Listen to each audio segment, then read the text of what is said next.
Welcome back to the REI Agent. I'm here with Boo Maddox. Boo, thanks so much for joining us. Hey, happy to be here. Super excited about this. Love talking about stuff in real estate and investing. So happy to be here.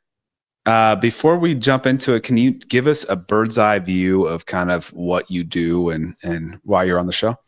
Yeah. So right now I run a team. I'm a team lead for the number one team. I guess we're not number one anymore. Somebody beat us this year, so I can't say that. But one of the top teams at Real Broker, number one team here in the state of Utah. We'll do about 1,500 transactions or so this year. Wow. Started off in mortgage lending, did that for 3 years, hated it, went into real estate production sales, did that for 7 years, sold just under 600 homes in 7 years. Large part of those were to investors, and then realized I felt like I had more to learn, so I stepped into a team lead role, and that was about 18 months ago, and we've been doing that ever since. Wow. Well, thanks for being on the show. That was a very No, I'm gonna dig into it, but I wanted to ask you first, like where the name Boo comes from, and is it short for something? Yeah, short for Steven. It doesn't make any sense. It's that childhood nickname that do you have kids? Yeah. So you know how when they're like just little, you start calling them one name, and then they grow up and you call them another one, and eventually you'll call them their real name. I just never got called my real name. So my family, close friends, everybody always called me Boo. I tried to run away from it. I actually just did a TED Talk on this same topic. Okay. But yeah, I started to embrace it about 23, 24. I realized I'm in sales, and the easiest way to stand out is by being a grown man named Boo. And so I adopted it. Like I said, we have about 70 agents just in this office. I bet half of them don't even know my real name. Okay. It's great. And that's easier than my name. I feel like I can't go by Matt because I feel like everybody would assume my name's Matthew, which is not. And then there's no like rhymes and stuff that work well for Mattias. It's like, It's just a tough name to like get people to remember. But it's different. It's different. It stands out. And it reminds me of a man named Boo. It reminds me of that one people that just won The Voice or something, a girl named Tom. It is catchy. It sticks out a lot. Yeah, I've had to do. You remember those old Jake from State Farm commercials where the wife walks down and the husband's on the phone with Jake from State Farm at 2 o'clock in the morning? I've had to have a couple of those calls, like where I get a call from someone's wife who had me saved in their phone as Boo. I had to correct it. No, we met. You know, I helped you buy the house. I mean, yeah, it's. Yeah. Oh, you could do some good social media content with that. That's great.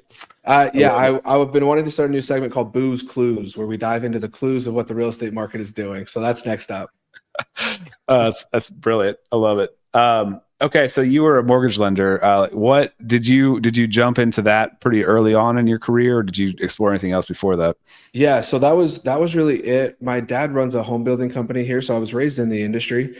I think it's the biggest unfair advantage I have is I've been walking around brokerages and involved in real estate development since I was 10 or 11 years old.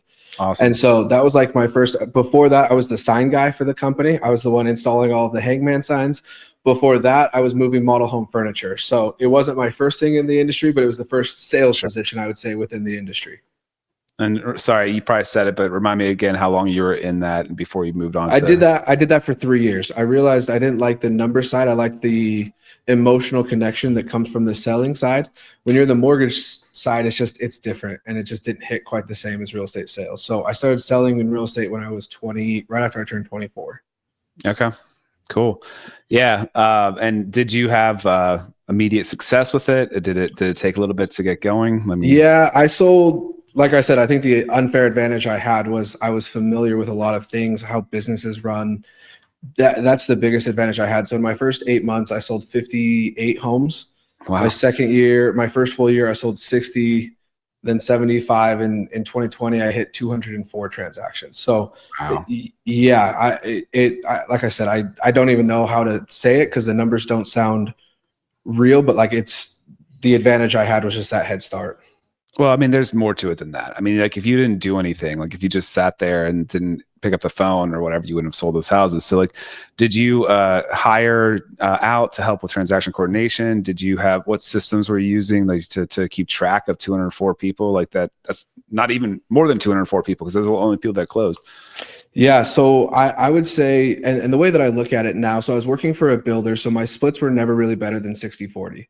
And this is where I become if you go look at any of my social media content, I am a firm believer that the solo model is going to die for most real estate agents in the next 3 to 5 years.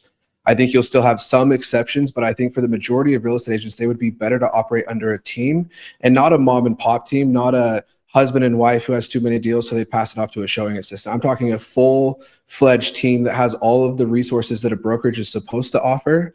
Those are the teams that I'm talking about, I think, that will win. So I relied on them for the first couple 2 to 3 years. I relied strictly on their system. So they had transaction coordinators. They helped a ton with marketing. So I was able just to live on their resources and put a little bit of my own budget behind it. And then when I really caught fire, when I went from 75 to 200 transactions in a year is when I really started, and this is what I think the model should be for agents, when I really started to develop my business within the team to bring in some things to help offset me and my individual production. Yeah. So what did that look like? What did you start bringing in? So the first thing that I hired was a content creator full-time to help me with my marketing. I realized that I was able to outsource a lot of the things to the team for transaction management and whatnot, but my own individual marketing, I had to supplement that somehow, and I had to shorten that process. At the time, it would take me anywhere from 12 to 14 months from when I met somebody to get them to transact with me. And I had to compress that curve. And the way I compressed that was social media. So I hired a content creator and used him for 2 reasons. Number one, I used him to make content for myself. And then I used him to make content with my target avatar client, meaning I would send them to go and make content with them that helped support my business. And then the next person I hired was my own personal transaction coordinator. And then the third person, my payroll for my own little mini team was somewhere between 80 to 100,000 a year when I was at my max production levels. So the third person, I had I called her a buyer butler. So it was just a number that I gave to every client. Cause you got to think, I think the biggest my pipeline ever was 168 people under contract. So the amount of like paperwork, the amount of like texts and emails, hey, where is this? Where is this? Where is this? It was just one central line. I paid a young gal who's now on our team selling a bunch of houses for us. But I paid her to, in essence, be me answering those questions. Because with the team I was on, there was a couple of portions that I couldn't or I didn't want to outsource. And this is one of my nuggets that we're going to give away ahead of time. Okay. But I prioritized my energy when it came to hiring people. And I think that's a little bit different than what the majority of people would tell you. They'll say, you need an assistant to do this. You need somebody to do this. I started giving away the things that were the most draining to me emotionally that allowed me to still put myself in the most income producing activities, which was the showing.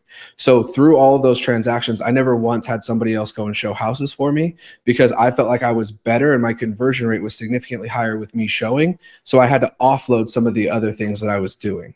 Yeah, that makes sense. I mean, I think that's definitely a key piece to the deal. And I know that like, when I'm driving around showing houses all day, I have appointments all day. Like, I just feel like there's just somebody, I need a clone of myself in front of a computer, and people kind of expect me to be like able to be in front of my computer for 8 hours a day and be able to go out and show houses and all that stuff for 8 hours a day. So it's yeah, that makes a lot of sense. And I think it's playing to your strengths. It's playing to your, that's it. Gives you energy. It's 100% of what I'm writing about in my book. And you really need to focus. I think too many people focus on how they can overcome their deficiencies. And that's their kind of main focus, when I think really you should be focused on, what are your strengths and how do you maximize those, like you said, for the top dollar activities, and then try to work on taking the rest away from you. Yeah. And it's difficult because you have to start to trust people and it's terrifying at times. But I think if you have anticipations of scaling, that's the best thing that you can do. Number two, what I did is those 168 that I had under contract at any given point, it was not 168 different clients. Where I really realized in like 2019 that I could scale my business is selling one house to one person takes the same amount of time as selling 3 houses to one investor. And so for me, that became the strategy to being able to scale, was going out and figuring out ways to help people leverage their money. And I identify a product that I was selling as the best investment for them and help them buy 3, 4. I helped one investor buy upwards of 25 units at once. Crazy. And you said single family, right? Those are 25 single family homes. I think the average purchase price was 500,000 or so, 520. Wow. That's awesome. That one took more time to put together. That was not the same as selling one house. Yeah, I can imagine all the logistics to get through all that at one time. Like you're going to have what, 25 inspections in a week? Like, well, I mean, even getting to the beginning, I mean, you're having to do verification of funds on whatever 25 times 5 is, 110 million ish. Yeah. $15 million worth of real estate. I mean, you got to show proof of funds. You have to get, those were all individual contracts. It wasn't a syndication. It wasn't a portfolio. So it was 25 contracts, 25 addendums, 25 earnest monies. I mean, it was a heavy lift, but I had the team in place. Yeah. And it went into my systems and I was able to continue selling and not just focused on that one transaction. Yeah. Yeah. That's awesome. It's amazing. Yeah. So now you are in this bigger team. You said you called yours the other one a mini team or whatever, right? Tell me a mini team within a team. Yeah. Okay. Tell me about what you're running now and what that team structure looks like. Yeah. So it's, man, I don't even know how to like quantify it. We have 70 agents. We have 200 agents across 5 offices. I'm responsible for one of those offices. We started last year. We had 4 agents. Now we're somewhere between 70 to 75 agents over the course of the last 18 months. My job is, I look at it as recruitment, retention, and training is kind of the big 3 things that I do. I've stopped for the most part with production, but where I spend the majority of my time in production is because I understand how new construction works. We're going and representing some of these smaller builders that don't have in-house representation. Got it. So that's kind of what my day-to-day on the team looks like.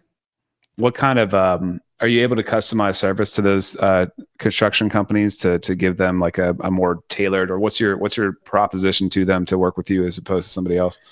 Yeah, good question. So I think every builder, here's a nugget for everybody. If you're wanting to go and represent builders, they need 4 things from their agent representation. Currently, I have 3 of them. I'm trying to I think it'll take me a year or 2 to get the 4th one in place. So the 3 things that agents have to be able to help builders understand and agents have to be able to facilitate.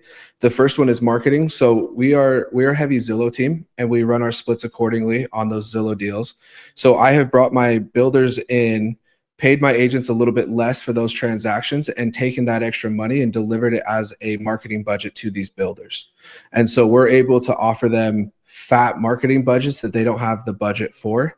So that's the first big one. You have to be able to help them market. Number 2 is you have to be able to price their homes. And this is where I think most agents think that they understand and they have no idea what the hell they're doing. If you get a townhome community, for instance, you have to price every townhome to sell the amount that builder wants to every single month. So if that's 2, if that's 3, if that's 4, you have to price those entirely different. And most agents completely miss that when it goes time to actually trying to represent a builder. And then 3rd is you have to be able to supply manpower and a sales team. So you have to, and that's where having 200 agents across 4 counties is able to supplement and say, hey, I have agents that can sit model homes. I have agents that can throw open houses. I'll out market and I'll price your homes better than any other agent can. Yeah. And the fourth that I don't have is land acquisition. That's ultimately, if you want the guaranteed way to control builders, you have to give them the ground. Sure. And you're saying you're working on that, like as far as like off market, are you trying to get like find opportunities that aren't presented to everybody?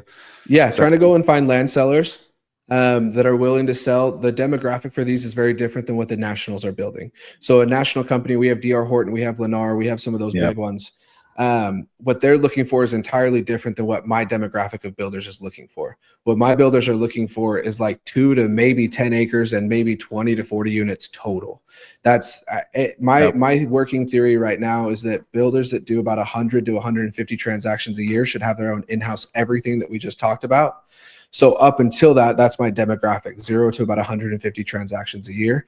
The size of dirt that they need is small. And the scary part is that's the most, I think why these big builders are able to leverage so easily is because there's 2 or 3 buyers for the neighborhood or the parcel of ground that they're looking at.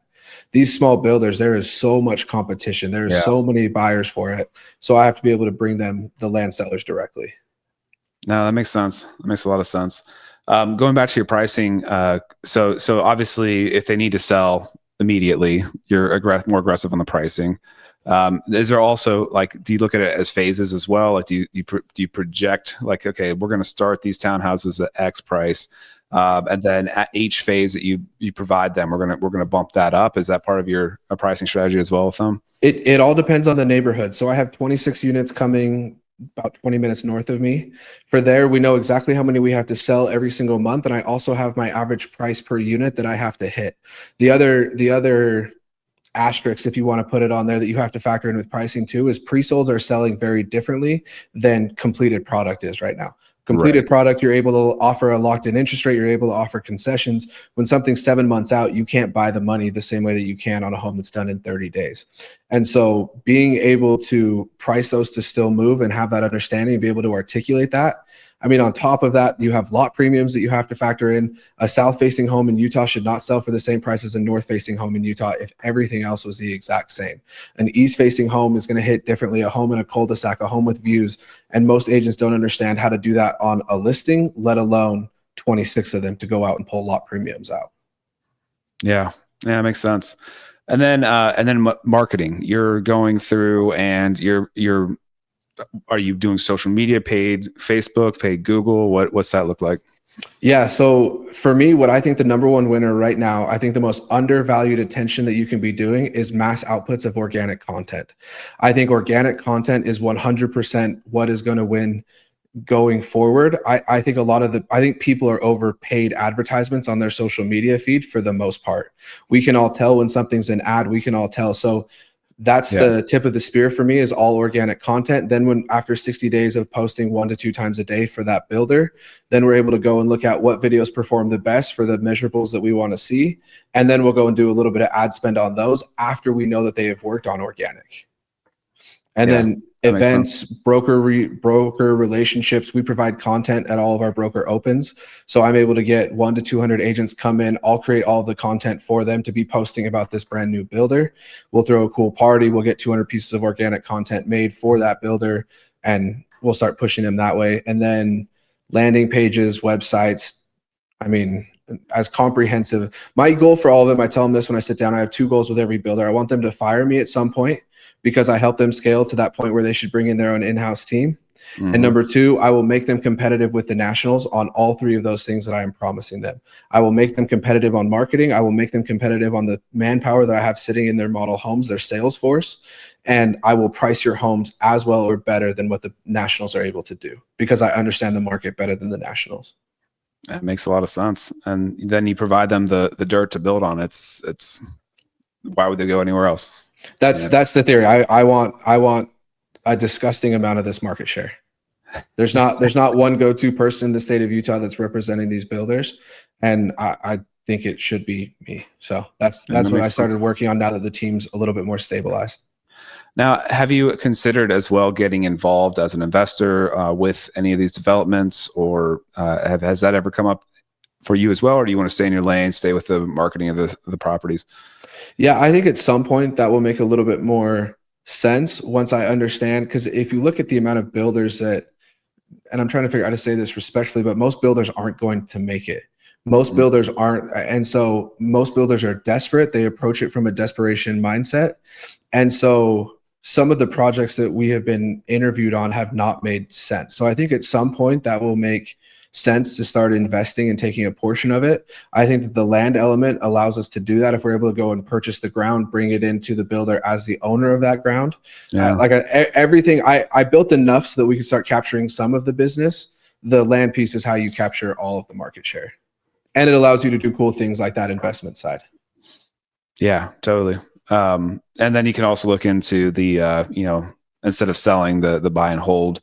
I've had a person on here before that's done whole subdivisions, like, 200, 300, units that they've built and just kept them as rentals. And they were single family for the most part, which I thought that was pretty unique. It's also kind of cool because you can, then, if you do need to sell a little bit of it, you don't want to sell all of it. You could sell off, 30%, 20%, whatever you wanted to, as opposed to building an apartment community where you're just going to have to sell the apartment.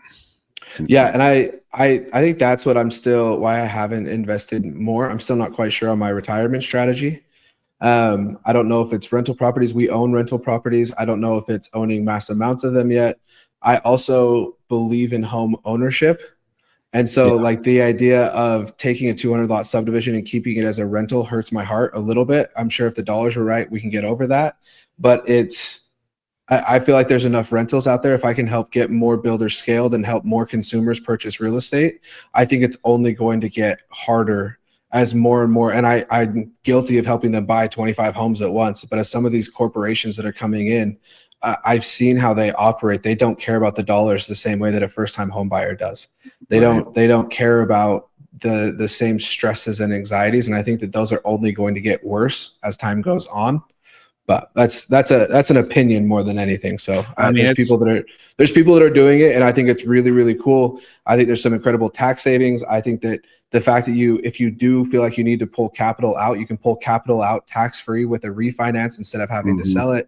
I'm very aware of all the benefits of it. It's just, I don't know. I have some weird rules, I guess.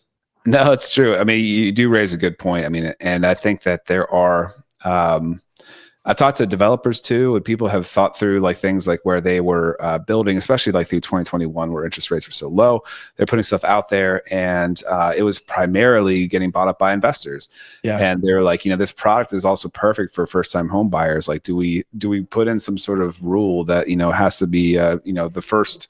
The 5 out of the 6 townhouses in that section need to be owned by owner occupants at first, or that's like the first that will be considered, and we'll open one up for investors until maybe the other ones don't sell or something like that. But it's hard to know how to handle all that.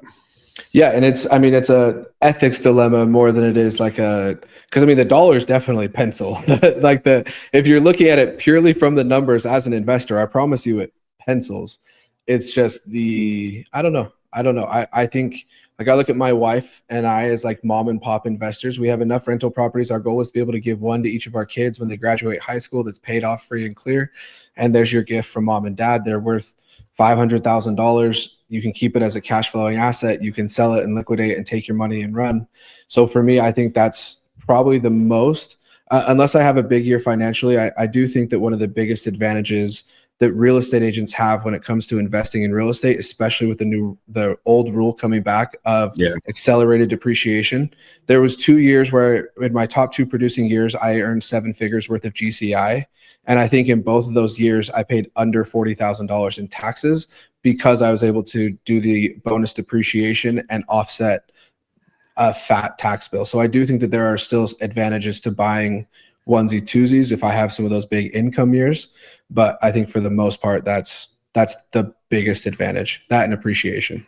So you bought individual properties and did a cost seg on those those years? Yeah. Yep. So it's definitely a way to do it. It's maybe a little bit heavier of a lift, but it's also something that you can understand better. Like if you know your market, obviously, and you're buying in your market, you're going to know your product really well, where if you get into syndications, you're not going to have to do as much work, but you might not know as well, like the product that you're investing in.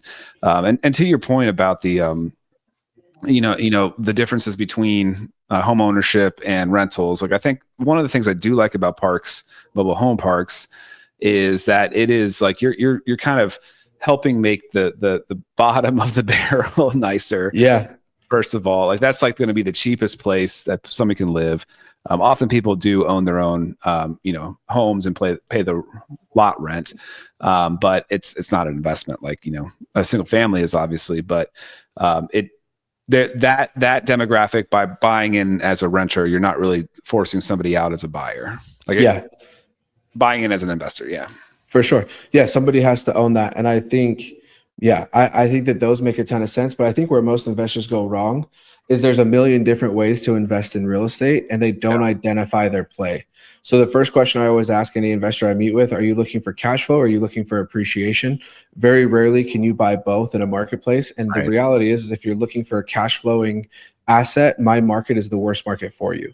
If you're looking for a long-term hold and an appreciation play and you might break even, I have some great units that I can push your direction. So that was always the first question I asked. And the amount of investors that, and like I said, a lot of them I worked with were mom and pop, a couple of the bigger ones, but the mom and pop ones, I think that's the biggest advice I would give to agents is make sure that you clearly identify your investment strategy before. And a syndication looks really sexy, but for what you're trying to do, a one-time townhome purchase in a neighborhood that is brand new construction, you're taking advantage of incentives and whatever, might make more sense. You could. So with your mom and pop people, they were mainly people in the area, I would imagine, right? They were just investing in their backyard. I think there's advantages to both, like you're saying. Like, I think that, we're in a, not like you, I'm sure, but we're in a more appreciation heavy, cash flow less market. I think there's definitely advantages to being that kind of, especially if you have a decent income and your goal isn't to immediately retire. Yeah. You just, make the thing at least break even. Hopefully you're making a little bit of money for CapEx and that kind of stuff, or you should be factoring that into your analysis. But just look at it as a long-term play. I do self-manage, but I don't do any repairs. And for me, I'm okay with the self-managing part, but I know if I'm going to fix toilets, I'm going to be selling that thing. It takes too much time. And that's why all of my units that we have purchased were all new construction units. You're going to notice from our conversation, I'm very partial to new construction, especially right now. But they were all brand new. They were all in neighborhoods that capped the amount of investors that could purchase in the neighborhood to 30%. Okay. I feel like that helped with the long term, and it also helps kind of stabilize the rents just a little bit than if 100% are owned by investors. Sure. And then I really liked new. At the time when I was buying them, new was more expensive than used. It always came with a little bit of a premium. My argument right now to my team is that's flipped. New construction is cheaper than existing right now, but it was cheaper for us at the time because there was no management. Everything was under warranty for a year. If something breaks, if something goes out, and then your lifespan on everything was just generally a little bit higher. And then I noticed that my occupancy rates, that's what a lot of people aren't factoring is how hard is it going to be to fill if I'm self-managing. And those have always been incredibly easy to throw up on Zillow and have a couple of people. I'm sure. Yeah, the new construction is definitely appealing for people. Like, it just looks good. It's going to have a trendier feel. We've gone mostly with the Burr method. So we've bought like rehabs and we flipped them and then refinanced them, got all the money back out. And so we've had almost that, where we've had kind of everything ready to go for the most part. I think all of our shingled roofs were like either replaced in the process or were recently replaced. And then I think most of the HVACs are also new. So we were able to come into a property with pretty much new everything. But when you're doing a flip kind of thing, there's some hiccups that you gotta get through. With that and I think the amount of hours that those take, if you don't know what you're doing, obviously if you can get to the point, and that's, one of my other nuggets for today is keep the main thing the main thing. If you can develop a system to do it, the fact that you're an agent allows you to identify properties that are undervalued, that are coming to market, that are the best opportunity for you. So you get access to the deal flow. So if you have the systems in place to build that, it's great. But I think there's a lot of agents that are in production. They want to do a flip and they spend all of their hours flipping instead of producing, and their income actually goes down, even if they make $15,000 on their flip. Right. Yeah. And that again was not me doing work. It was me managing, and I have learned to systemize that a lot more because I like things like even just if you're showing up to Lowe's every morning with your contractors, like that takes up time. And that seems silly. Like we could probably think through this a little bit better and order stuff in bulk and have it delivered. But anyway, I digress. So can I give you your new construction version of a Burr when the market's appreciating? Yeah. So where we had the most luck was we would go, because market in 2018, 2019, 2020, 2021 was going up. We were going and finding homes that were in new construction developments where we knew that the builder was going to be increasing prices as homes sold, but that they guaranteed your pricing in the contract. So this works when the market is appreciating. But we had buyers that were closing with like $90,000 to $100,000 in equity, and they only had about $4,000 or $5,000 tied up in deposits while the home was being built. So if you can find those markets where it's appreciating at a quick rate, run your appreciation schedule over a 6 to an 8 month build time. Make sure that your builder is one that will lock in their pricing and will not go up, not cancel the contract. They exist. They're out there. Lock in your price with a small amount of deposits and let the market burr it for you almost. That's amazing. But I think we're a year out from that happening for what it's worth. I still think that we're going to be in a troubled market for the next year where your method currently will work a lot better because there's more homes on the market. There's less buyers out right now. I think that your strategy is the most effective right now. In a year or two, when home builders have to start increasing their prices, that's when you want to find one of those to lock in. Well, I think it's kind of harder in general now because it's also hard to make the deals pencil out as well. Because at the end of the day, you want that Burr to cash flow, and if the interest rates are killing that, it's either got to be even more of a screaming deal, or you're gonna have to find a creative solution. So we recently turned our one into a midterm rental for that reason. It was a screaming deal, and everything was great about it. Home run, love the property, but interest rates make it very difficult to rent long term on the long term model. So we went midterm, and we're still feeling that out because it is a different animal. Can I give you one other tip that we've had a couple agents take advantage of with new construction? You're in what market? I'm 2 hours south of DC in a tertiary market, Harrisonburg. Okay. Do you guys have a bunch of new construction, or is it mostly existing homes? We have had a good amount of development. We have some national builders. And are they offering crazy concessions? Yeah, often. Yeah. So we had one builder that was offering an 11% concession.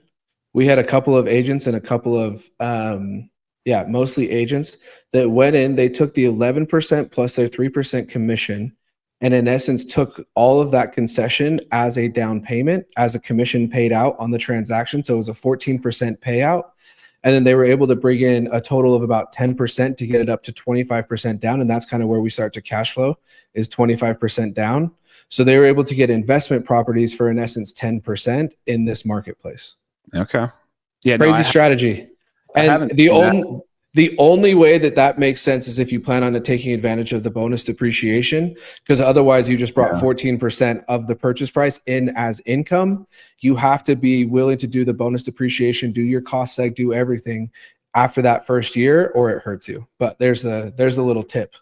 That's awesome. So I guess most people would be using that 11% to buy down the rate. Is that normally? Yeah, that's how the builder's offering it currently. I threw out the idea. I said, hey, what if we took this as a commission? My little brother actually just did this. He's an agent as well. He got 14% between the 11% concession, had that paid out as a commission instead of paying down the interest rate, had that paid out as commission plus his 3% that the builder was offering for him to represent himself, brought in an additional 11% and was able to get a cash flowing investment property for 11% down in an appreciating market. Okay. There you go. That's a great tip. See if it helps anybody. If one person uses it, DM me and let me know. Yeah, man, I feel like we have a lot of other ground we could cover, but yeah, I think to your point too, about kind of focusing on what you know, or focus on what you do well. There are some overlaps with the again, I'm not doing the actual work in a flip or in the whatever, but there has been some overlaps of how it will really benefit me in my business. Cause now I can take on, I could market to distressed properties, for example. And if somebody comes in that's not really that distressed and they have capital to get their house ready, well, I still have that team that can help them get, their house ready for the market, and we can just list normally. And then also just your average person who's been in their house for 30 years, I have the people, I have the contractors that do bulk work for me that will, work reasonably and quickly to come in and get their house ready for the market, just to sell at a normal commission rate. Yeah. And I think that's when I say let the main thing be the main thing. There's too many, and we have a lot of new agents in here, and I'm talking to them here for a second. In your first 2 years of the business, I don't think that you should be trying to add in all these ancillary things. Yes. My theory is that if you can get in and crank on production for the first 2 to 3 years, these avenues will start to open themselves up to where that crossover exists. If you try to force that crossover, I had this conversation with an agent the other day who's been in it for a year. He's feeling disheartened because open houses aren't working perfectly. And he's like, well, maybe I'll go start doing property development. And it's like, dude, you're going to get your ass kicked. You are going to get destroyed. Just focus on production. Production leads to deal flow. Once you have the deal flow, then you can start adding on some of these ancillary services that also benefit your production. Right now, you could go and win with a listing because I don't have any of these vendors that you do to come in and help fix the roof and to come and help with flooring, because I'm working with the builders who already provide that. Right. I can't help with that. And so that is a massive value add if you're competing against me in the same market for the same listing. Hey, I can get this thing ready for you, show ready in 2 weeks because of this. It also helps you, your main thing, be the main thing. And when you come across these deals, because you are in production, you have the deal flow. Yeah, no, you're absolutely right. I think it can be hard starting out and if you feel like you're spinning your wheels, and it can be a good 2 years of, really grinding before you start seeing the turn. I personally didn't do any kind of a Zillow type thing. I know that you said your team does. But with that, it is working your sphere, and it's going to take some time. People are, they're going to trust you. They're going to think of you, or they're going to use you. And then when that starts slowly turning, it just, you see these jumps. Like, I think that's like year 3, year 5. Yep. Year 7. Yep. But yeah. Yeah. And it's 2 years. The analogy I use is you're pushing a massive boulder up a hill, and you have no idea. The boulder is so big, you can't see around you to see how close you are to the downhill. I don't think it matters what team, what brokerage, what state, what market, whatever. I don't think it matters where you are, what situation you're in, whatever. It's going to take you 2 to 3 years for that learning curve for you to finally get that boulder to go downhill. But when it goes downhill, my wife hit that this year. She's on our team. This was year 2, literally month 23. She was like, this is stupid. This is dumb. I hate social media. I hate generating buyers. And then since that time, I think she's had 14 listings in like the last 9 months. Literally on month 24 is when it picked up. That's awesome. Yeah, so true. So do you have any other, you've shared a couple of the golden nuggets already. I just asked if you have anything else you want to share in that front. Yeah, I think those are the big things. Number 1, simplify your life. Less is more. You'll get paid more the more hyper locale and the more hyper focused you are. The smallest demographic that you can come up with is the best. Simplify your life. Number 2, like we talked about, make the main thing the main thing. Focus on one thing and then slowly start adding in a couple more as the skills come up. Don't force it. And then number 3 is prioritize your energy. If doing paperwork, like most agents, if doing paperwork absolutely kills you, to pay somebody to come in, help with the paperwork, take that time, apply it to the marketing or the showing or whatever gets you excited about this business, apply that time and your business is going to double. And those are kind of the 3 big things that I try to preach on a regular basis. I love it. That makes a ton of sense. How about a favorite book, fundamental book you think everybody should read, or one that you just currently really enjoy? Yeah, so my favorite one right now is Unreasonable Hospitality. I'm a big fan of pulling from outside of the industry. I think real estate can be an echo chamber at times. So Unreasonable Hospitality is the story of a dude who took a restaurant and he wanted to make it the #1 restaurant in the world. The way that most restaurants were approaching it at the time was they would try to have the top chefs, the top food, the top menu, and it was all about the food. And the experience that people had while they were eating the food was secondary to that. This dude went and flipped it on his head and said, we are going to create an experience for everybody that comes in through our doors, and we're going to watch what happens to our rating. And they became the #1 restaurant in the world by focusing on unreasonable hospitality. And so for me, that's what I think most agents have. Agents, you have 2 jobs. Number 1, your job is to be an entertainer. Your job is to get eyes on you, paying attention to you, and entered into your ecosystem. Once they enter your ecosystem, you now are in the hospitality industry. You are in the service industry. And however you can create, I think real estate is beautiful because you are going with people on, even if it's an investment, there's still an emotional attachment to this property and to what it's going to bring for them, and the financial freedom and all of the things that come with it. You're in the hospitality industry and you're with people through a really, really cool time in their life.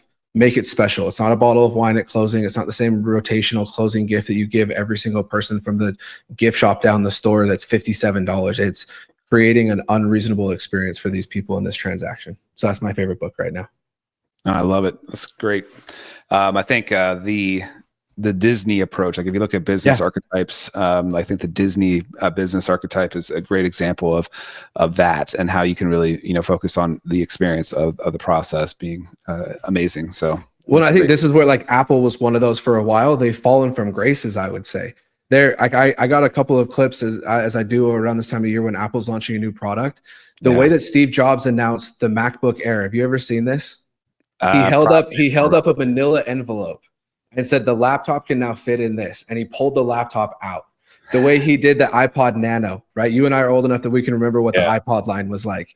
He said, you know that little coin pocket on your jeans? People have always asked me what that's for. Now it's for holding 1,000 songs, and he pulled it out of his pocket. Like that experience, like that showmanship. And now Apple's trying to win on specs, and when they're trying to win on specs, they're losing to Android. So it has to be about the experience that you create for these people. It's very well said. Yeah. Well, I mean, if people are interested in finding out more about you, what you do, is there a good website, social media, et cetera, for them to go to? Yeah, Instagram is the best. I check my requests all the time. Boo_Maddox on Instagram. Awesome. Well, Boo, thanks so much for being on the show. This was a really good conversation. I think we could have probably talked for at least 2 more hours. Hey, I love this stuff. Like I said, keep the main thing the main thing. If you want to talk about politics, if you want to talk about global, I can't help you there. But if we want to talk about residential real estate, we can go on for as long as you want to. So I appreciate the time today. I love it. Thanks so much. Of course. Have a good afternoon. Thanks for listening to the REI Agent. If you enjoyed this episode, hit subscribe to catch new shows every week. Visit reiagent.com for more content. Until next time, keep building the life you want. All content in the show is not investment advice or mental health therapy. It is intended for entertainment purposes only.